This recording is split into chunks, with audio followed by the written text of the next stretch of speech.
Welcome and thank you so much for joining me today. So we are going to be looking at linear models, and that means we are going to be thinking about the applications of linear equations. So I'm going to read this and we're going to talk about it and go through it. The tires on a racing car had lost 3 millimeters of its tread after completing 250 kilometers of a race. Let me underline that. And 4 millimeters of tread after completing 1,000 kilometers.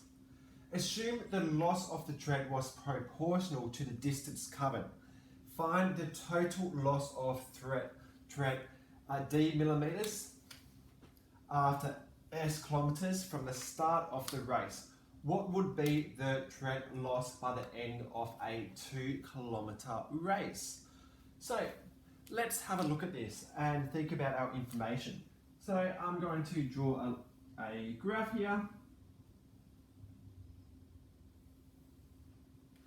So the first thing I'm thinking about is at 250 kilometers.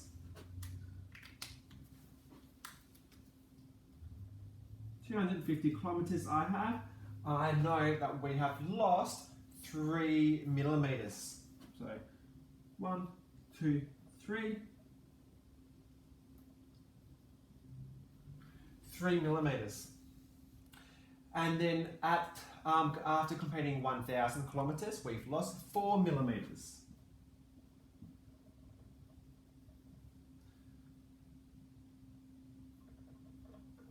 In 1,000 kilometers, we have lost 4 millimeters. There we go.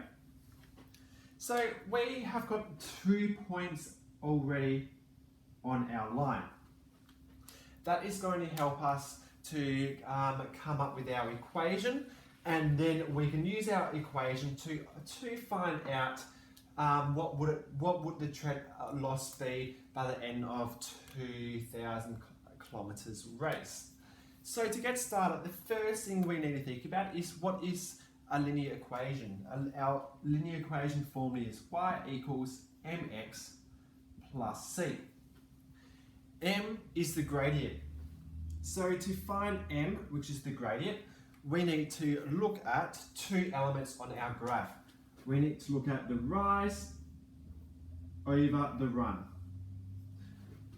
The rise is the y axis, and to get the rise, we go y2 minus y1. So y2 minus y1, and then we get the x from our first point, so x2, and then x from our second point, x2 minus x1. So I'm going to be labeling this point here, and this point here is x is 1,000, y is 4, and that is x2, y2. This point here is 250 and 3, and that is x1, y1. So I just need to fill in those into my equation.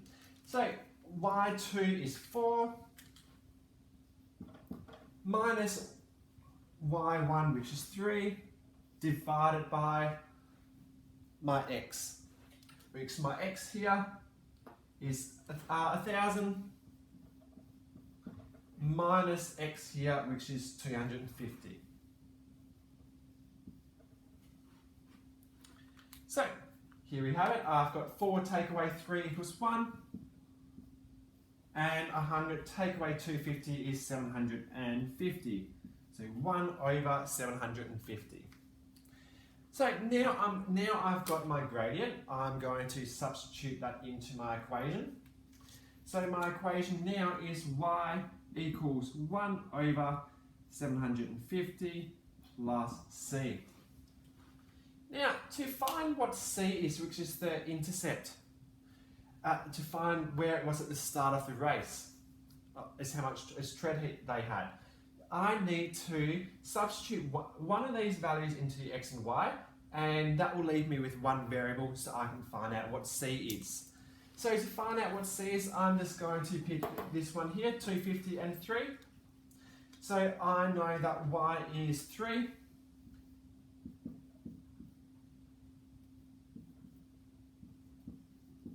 And I know X is 250. So times 250 plus C. So first thing I'm going to do is simplify that. 1 divided by 750 times 250 is 0.333 or 1/3.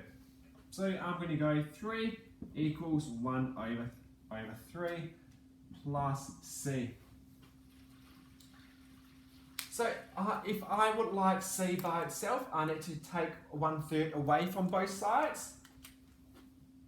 Minus 1/3 minus 1/3. 3 take 1/3 is 2 2/3. 2 2/3 equals C. So now I have found where my y-intercept is. I know it's 2 2/3. The next thing that I need to do is put that back into my equation. So my equation now, I'll write up here. I've got y equals, I know my n is 1 over 750. X plus c, which is 2 2/3. I could write it in an improper fraction, but I chose to write it as a mix. Okay, now next thing that I need to be thinking about is I need to find what would my tread loss be by the end of 2,000 kilometers. So my x-axis is my kilometers. So if x is 2,000, what will y be? So that just means I need to substitute 2,000 in. So I'll rewrite my equation. Y equals 1 over 750 times 2,000 plus 2 2/3. Okay, so all I need to do is work that out. So that is 1 divided by 750 times 2,000 plus 2 2/3. And that equals 5 1/3. So y equals 5 1/3 millimeters. I could write that as a decimal, 5.3 recurring millimeters. And that is the amount of tread that I have lost by the end of 2,000 kilometers. I really hope that helps you understand how using the new equations can apply through this model.